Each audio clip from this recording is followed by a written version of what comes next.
네, 오늘 말씀 보도록 하겠습니다. 마가복음 9장 30절에서 37절까지의 말씀입니다. 마가복음 9장 30절에서 37절까지의 말씀, 저 한 절 여러분 한 절 교독하겠습니다. 저부터 읽겠습니다.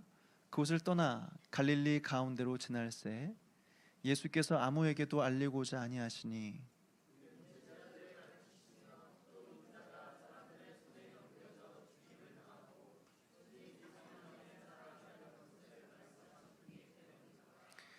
그러나 제자들은 이 말씀을 깨닫지 못하고 묻기도 두려워하더라.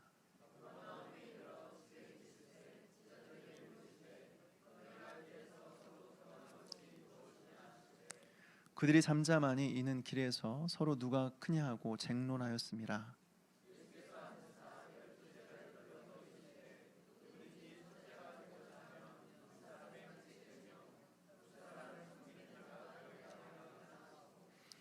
어린아이 하나를 데려다가 그들 가운데 세우시고 안으시며 제자들에게 이르시되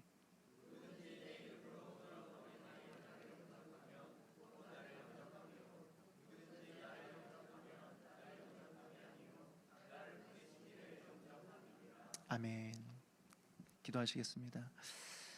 하나님 아버지, 오늘도 하나님께서 우리를 이 수요일 밤 부르시고 또 하나님 예배하게 하시며 말씀 앞에 서게 하심을 감사드립니다. 주님께서 어떤 말씀 하시든지 주의 말씀을 청종하며 순종하는 우리 모두가 될 수 있도록 도와주시옵소서. 말씀을 판단하는 자가 되지 않게 하시고 말씀에 판단받는 자가 될 수 있도록 은혜 베풀어 주시옵소서. 감사드리고 예수님의 이름으로 기도하옵나이다. 아멘. 오늘 본문은 두 번째 예수님의 순환 예고입니다.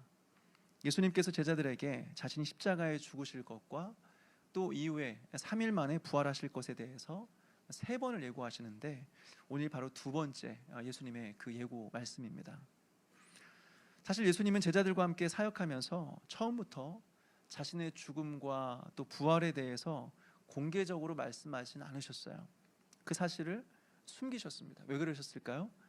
어차피 말해도 제자들이 알아듣지를 못했기 때문에 그렇습니다. 그리고 혹시나 이해한다고 할지라도 아직 그 말씀을 감당할 만한 준비가 제자들은 되어 있지 않았기 때문에 그렇습니다. 그런데 한 사건을 계기로 예수님께서 자신이 죽으실 것에 대해서 말씀하시죠. 그때가 언제입니까? 바로 베드로의 신앙 고백 이후에 주는 그리스도시요 살아계신 하나님의 아들입니다. 이때를 기점으로 처음으로 예수님은 자신이 십자가에 못 박혀 죽으실 것과 부활하실 것에 대해서 말씀하십니다. 왜요? 이제 제자들이 어느 정도 준비가 되었다 생각하신 것이죠. 그리고 이제는 자신의 때가 되었다는 것을 아셨기 때문에 그렇습니다. 근데 우리는 여기서 굉장히 흥미로운 부분들을 발견하게 돼요. 그것은 무엇이냐? 예수님께서 순환 예고를 하실 때마다 제자들이 실수하는 장면이 함께 나온다라고 하는 겁니다. 한번 보십시오. 총 3번 예수님께서 자신의 이 고난, 이 순환에 대해서 예고를 하시는데 첫 번째는 베드로의 신앙 고백 직후였습니다. 예수님께서 자신의 죽음과 부활에 대해서 말씀하시자 베드로가 어떻게 했어요? 큰 목소리로 예수님을 꾸짖으면서 예수님을 막아섰습니다. 예수님, 절대 그러시면 안 됩니다. 그래서 예수님께서 베드로를 향하여서 사탄아 뒤로 물러가라 라고 말씀하시는 거죠. 두 번째가 오늘 우리가 읽은 본문입니다. 예수님께서 또 이 고난, 예수님의 순환을 예고하시자 두 명이 예수님께 찾아왔습니다. 아니죠, 누가 크냐고 논쟁이 있었습니다. 누가 더 높은 사람이냐라고 다투었던 것이죠. 또 마지막 세 번째, 예수님께서 순환을 예고하시자 두 명이 예수님께 찾아왔어요. 바로 야고보와 요한입니다. 그들은 조용히 예수님께 다가와서 말했습니다. 예수님, 나중에 예루살렘에 들어가시면 예수님 좌우편에 우리 한 자리씩 좀 주십시오. 그러자 나머지 10명의 제자들이 이 말을 듣고 분노하는 거예요. 그리고 이것 때문에 제자들 사이에 싸움이 일어나기 시작합니다. 이렇게 신기하게도 예수님께서 자신의 고난을 말씀하실 때마다 제자들이 실수하고 넘어지고 다투는 일들이 계속해서 반복되고 있어요. 여러분, 여기서 우리는 무엇을 깨닫습니까? 예수님의 사역에 대한 제자들의 이해의 한계를 보여주고 있어요. 보아도 알지 못하고 들어도 깨닫지 못하는 이 무지한 제자들의 모습을 보여주고 있는 거죠. 동시에 우리는 여기서 무엇을 깨닫습니까? 그 사람들을 끝까지 참으시고 인내하신 예수님, 그리고 그 제자들을 변화시켜서 하나님 나라에 사용하시는 예수님의 그 사랑을 우리는 또한 발견하게 되는 것입니다. 그렇다면 여러분, 우리는 어떨까요? 예수님께서 십자가에 죽으시고 부활하실 것을 말씀하셨음에도 불구하고 이것을 이해하지 못하고 오히려 예수님의 십자가의 길을 막아버리고 서로 누가 크냐고 싸우는 제자들보다 우린 좀 낫습니까? 사실 우리 역시 제자들과 크게 다르지 않습니다. 우린 단순히 예수님의 십자가의 죽으심과 부활에 대해서 들은 것이 아니라 예수와 함께 십자가에서 죽었고 예수와 함께 부활한 사람들입니다. 예수와 함께 연합된 사람들입니다. 그럼에도 불구하고 어떻습니까? 날마다 하나님 없는 사람들처럼 말하고 행동하는 것, 혹시 이것이 우리의 모습은 아닙니까? 그러니 오늘 우리는 이 말씀을 보면서 제자들 또 넘어졌네, 또 헛소리하네, 이렇게 비판하고 책망하는 것이 아니라 그 제자들의 모습 속에서 사실은 우리의 모습을 보아야 된다라고 하는 것이죠. 먼저 우리 33절과 34절 말씀 함께 좀 보도록 하겠습니다. 33절, 34절 같이 읽겠습니다. 시작. 가버나움에 이르러 집에 계실새 제자들에게 물으시되 너희가 길에서 서로 토론하는 것이 무엇이냐 하시되 그들이 잠잠하니 이는 길에서 서로 누가 크냐 하고 쟁론하였음이라. 아멘. 오늘 본문을 보게 되면 제자들 사이에서 서로 누가 큰지에 대한 논쟁이 있었습니다. 근데 먼저 우리는 여기서 유대인들의 문화적 배경에 대해서 이해할 필요가 있어요. 이 사람들은 기본적으로 서열을 굉장히 중요하게 생각하는 사람들입니다. 사람들이 모이면 이 중에서 누가 가장 높은 사람이냐, 그 다음은 누구냐, 이 서열을 정하는 것이 굉장히 중요했던 사람들이었다라고 하는 거죠. 사실 이것은 유대인들에게만 해당되는 것이 아니라 우리도 똑같지 않습니까? 우리나라도 서열이 굉장히 중요한 나라죠. 어디를 가나 항상 서열을 따져요. 하다못해 만나면 가장 먼저 물어보는 게 나이입니다. 나이를 물어보고 누가 형인지 누가 누나인지 동생인지를 먼저 정리하고 시작을 하죠. 교회 안에서는 어떻습니까? 교회 안에서도 마찬가지죠. 교회 안에서도 우리 알게 모르게 계속해서 서열을 정합니다. 직분에 따라서, 또 나이에 따라서, 또 교회에 얼마나 오래 다녔는지에 따라서, 또 얼마나 헌금을 많이 했고 얼마나 봉사를 많이 했는지, 얼마나 이 교회에 기여를 많이 했는지에 따라서 알게 모르게 우리는 계속해서 서열을 나눕니다. 여러분, 목회자들이 만나도 마찬가지예요. 목회자들 만나면 일단 이 신학교 몇 기인지, 몇 년도에 목사 안수를 받았는지부터 먼저 확인합니다. 그리고 거기 선후배를 먼저 서열을 정합니다. 여러분, 지금 제자들이 이런 상황이에요. 예수님의 제자들이 모두 12명이었습니다. 그런데 이 중에서 서열을 놓고 서로 다투는 거예요. 누가 가장 높으냐? 우리 중에 누가 서열 1위냐? 이 부분을 가지고 논쟁하고 있었다라고 하는 거죠. 그 논쟁의 내용을 우린 다 알 수 없지만 아마도 이런 말들이 오고 가지 않았을까요? 먼저는 베드로가 말하죠. 내가 예수님의 수제자다. 그러니까 내가 서열 1위다. 그러니까 옆에 있는 요한이 말하죠. 나야말로 예수님의 가장 사랑받는 자다. 내가 서열 1위다. 그러니까 그 옆에서 듣고 있던 야고보가 말하죠. 나도 예수님이 어디 가실 때마다 특별히 데리고 다니는 세 사람 중에 나도 한 명이다. 나도 서열 1위가 될 수도 있다. 멀리서 지켜보는 가룟 유다가 또 말합니다. 예수님께서 나를 얼마나 신뢰하셨으면 나에게 돈을 맡기겠느냐. 나야말로 서열 1위다. 우리가 뭐 성경에 안 나올지 알 수 없지만 이런 말들이 오고 가지 않았을까요?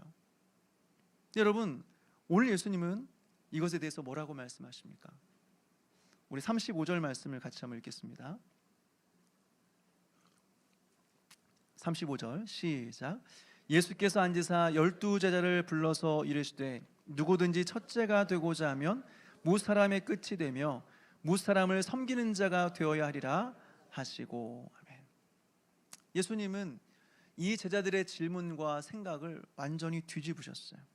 제자들은 누가 위냐, 누가 서열 1위냐를 물었습니다. 그러나 예수님은 누가 아래로 내려갈 수 있느냐를 말하셨어요.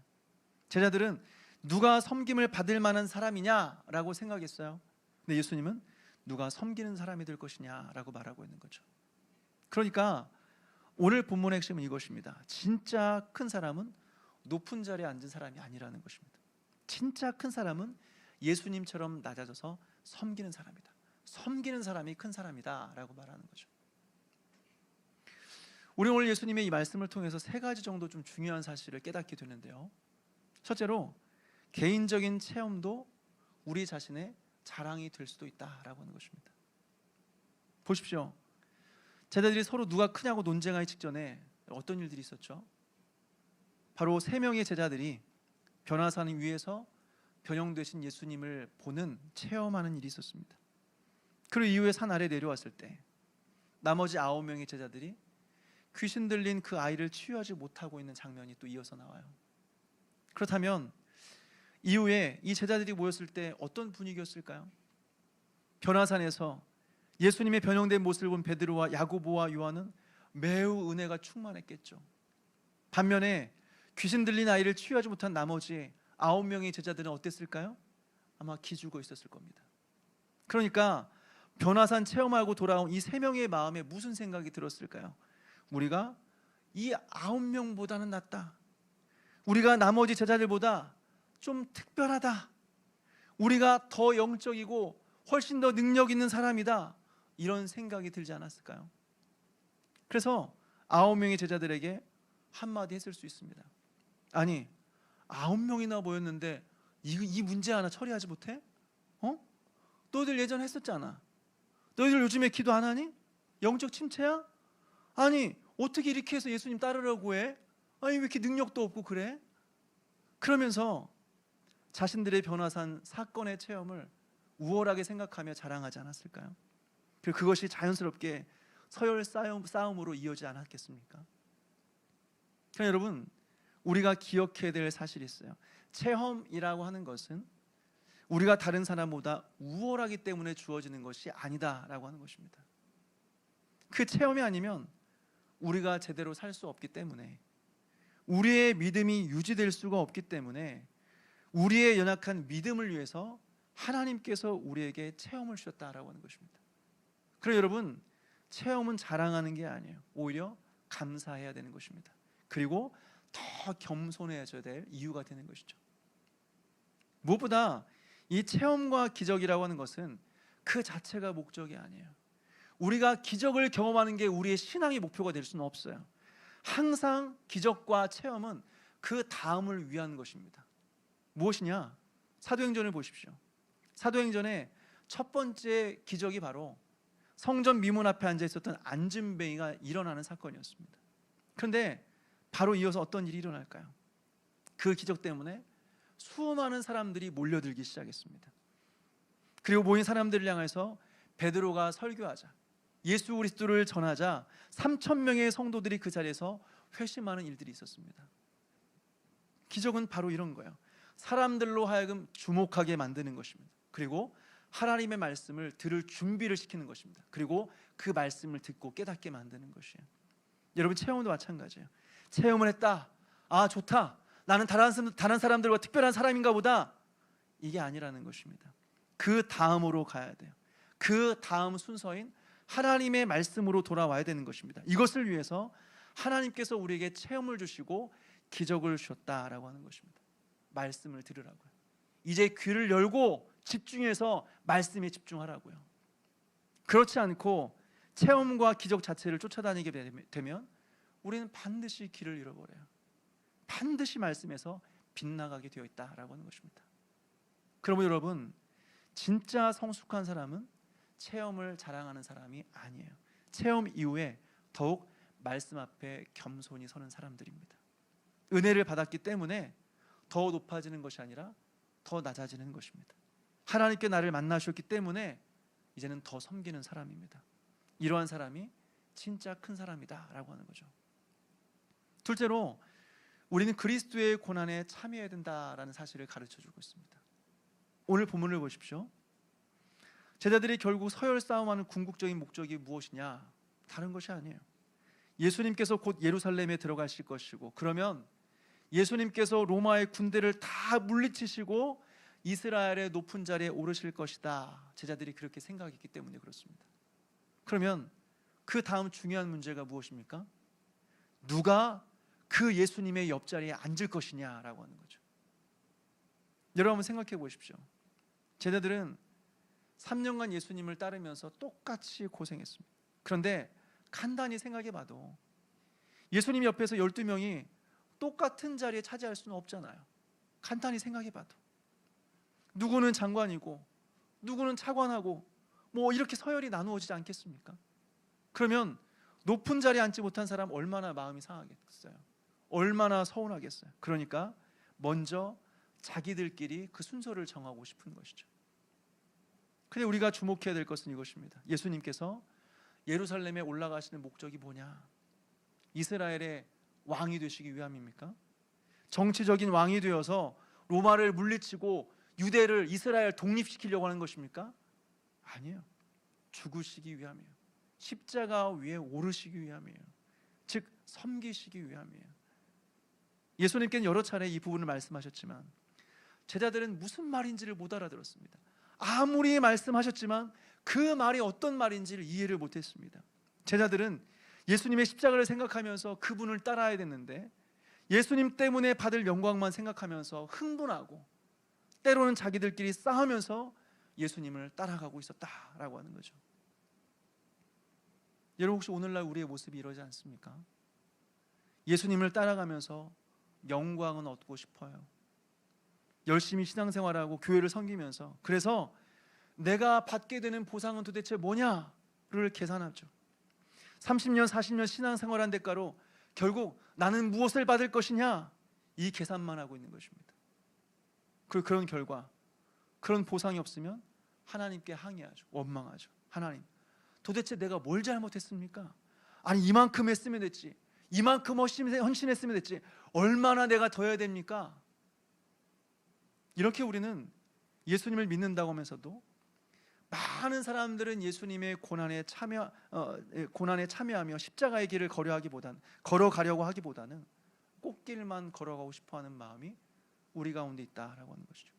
영광만 얻으려고 하는 생각이 우리 가운데 있다라고 하는 것이죠. 즉 예수님 때문에 덕 보고 싶은 마음은 있어도 예수님 때문에 손해를 보고 고난당하고 싶은 생각은 별로 없다라고 하는 것입니다. 그래서 어떻게 해요? 은혜를 받으려고 교회 나오는데 30년 40년 신앙생활에도 아무것도 안 해요. 그리고 평생 이 교회보다 더 좋은 교회, 그 교회보다 더 좋은 교회, 더 나한테 맞는 교회, 더 편한 교회 찾아다니다가 인생을 마감하는 거죠. 여러분 만약 그렇게 평생 살다가 주님 앞에 서면 뭐라고 말씀하시겠어요? 주님께서 야 너 뭐 하다 왔니? 라고 물어보면 네 주님 제가 좋은 교회 찾아다니라고 교회 옮겨 다니다가 새가족 교육만 한 20번 듣고 왔습니다. 이렇게 말하시겠습니까? 여러분 우리가 주와 함께 영광을 얻기 위해서는 주와 함께 고난도 받는 것입니다. 좀 더 정확히 말하자면 예수님께서 십자가의 죽으심 이후에 부활의 영광에 참여하셨던 것처럼 우리도 그리스도의 고난을 지나서 그리스도의 영광에 참여하게 된다라고 하는 것입니다. 그러니 고난이 없이는 영광도 없는 것입니다. 이것이 성경의 진리입니다. 그리스도의 고난에 참여하며 예수님처럼 낮아져 섬기는 저와 여러분 되시기를 주님의 이름으로 축원합니다.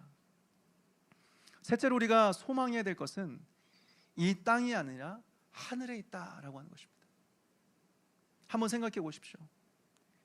예수님이 제자들에게 주시고자 했던 것은 이 땅에서 높은 지위와 명예가 아니었습니다. 죽음과 부활 이후에 누리게 될 영원한 생명이었다라고 하는 거죠. 이것이 바로 예수님께서 제자들에게 궁극적으로 주시고자 하셨던 것이었어요. 근데 여러분 왜 그들이 길에서 누가 크냐고 다투었습니까? 하늘의 영광을 보지 못했기 때문에 그렇습니다.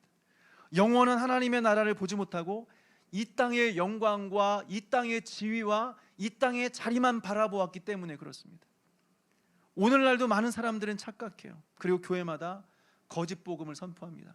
예수 믿으면 복 받는데, 예수 믿으면 고난이 없대, 예수 믿으면 모든 질병이 다 낫는데, 예수 믿으면 모든 문제가 다 해결된대. 그러나 이것은 성경이 말하는 복이 아니에요. 예수님께서 우리에게 약속하신 복음은 단순히 이 세상의 복이 아니에요. 영원한 생명이에요. 저 하늘에 썩지 않고 쇠하지 않는, 변하지 않는 영원한 생명, 그 영광스러운 구원을 우리에게 주시려고 하나님께서는 하나밖에 없는 아들 예수 그리스도를 이 땅에 보내셨다라고 하는 것입니다. 베드로 전후서를 보게 되면 이 사실이 명확해요. 주님께서 다시 오시는 날 이 세상은 끝이 납니다. 그때가 끝입니다. 이 세상은 마지막 날에 다 불타서 사라질 것이고 녹아지고 소멸될 것입니다. 지금 눈에 보이는 이 세상도, 물질도, 명예도, 우리의 자격증과 졸업증과 심지어 크고 화려한 예배당도 다 불타 사라질 것입니다. 그런데 어떻게 잠시 뒤에 조금 있으면 불타 사라질 이 세상의 것으로 만족하며 우리가 살아갈 수 있겠습니까? 어떻게 이것이 하나님의 영원한 선물일 수 있겠습니까? 물론 이 세상의 것들은 우리가 이 세상에 살아갈 동안 필요한 것입니다. 필요합니다. 돈도 필요하고 건강도 필요하고 직장도 필요하고 자녀의 문제들도 때로는 중요합니다. 그러나 여러분, 이것이 하나님께서 우리에게 궁극적으로 주시고자 하셨던 선물은 아니다라고 하는 거죠. 이 세상에서 많은 물질을 소유하는 것이 결코 하나님의 최종적인 복은 아니다는 거예요. 조금 부족해도 그것 때문에 하나님을 더 의지할 수 있다면 그것이 복인 것이고, 우리가 너무 넉넉해서 하나님을 의지하지 않고 그것 때문에 신앙에서 미끄러져 간다면 그것은 결코 복일 수가 없다라고 하는 것입니다. 오늘 우리는 무엇 때문에 눈물 흘리고 무엇 때문에 부르짖으며 기도하고 있습니까? 이 세상에서 한번 잘 살아보자는 거 아닙니까? 이 세상에 있는 것들을 더 많이 갖게 해달라는 거 아닙니까? 이 세상에서 하나님 없이도 행복하고 근심 없게 살게 해달라는 거 아닙니까? 물론 우리 이 땅의 문제를 가지고 기도해야 되죠. 안 하는 사람보다 기도한 사람이 더 나은 것입니다. 그러나 우리의 기도가 거기에만 머물러서는 안 된다라고 하는 거예요. 그것이 우리의 최종적인 목표가 되어서는 안 된다라고 하는 것입니다. 왜냐하면 그것들은 결국에는 다 썩어지고 사라질 것이기 때문에 그렇습니다. 그것은 결코 우리를 만족시켜 줄 수 없기 때문에 그렇습니다. 사랑하는 여러분, 하나님께서 우리에게 약속하신 구원은 이 땅에 있는 것이 아닙니다. 하늘에 있는 것입니다. 이 상을 지나 하늘로 가는 것, 이것이 하나님께서 우리에게 주시고자 하셨던 구원이다라고 하는 거죠. 여러분, 성도는 이 땅에 두 발을 디디고 살아가지만 하늘을 바라보며 살아가는 사람들입니다. 세상을 이용하고 사용하며 살아가지만 이 세상을 사랑하며 살아가는 사람들은 아닙니다. 이 땅에서 맡겨진 일을 충성스럽게 감당하지만 이 땅의 자리가 우리의 궁극적인 소망은 아니다라고 하는 거죠. 오늘도 하나님께서 우리에게 약속하신 그 영원한 하나님 나라를 바라보면서 믿음으로 살아가는 저와 여러분 되시기를 주님의 이름으로 축원합니다. 마지막으로 오늘 본문에서 반드시 붙잡아야 될 그런 장면이 있습니다. 우리 36절과 37절 말씀을 같이 한번 읽겠습니다. 36절, 37절 시작.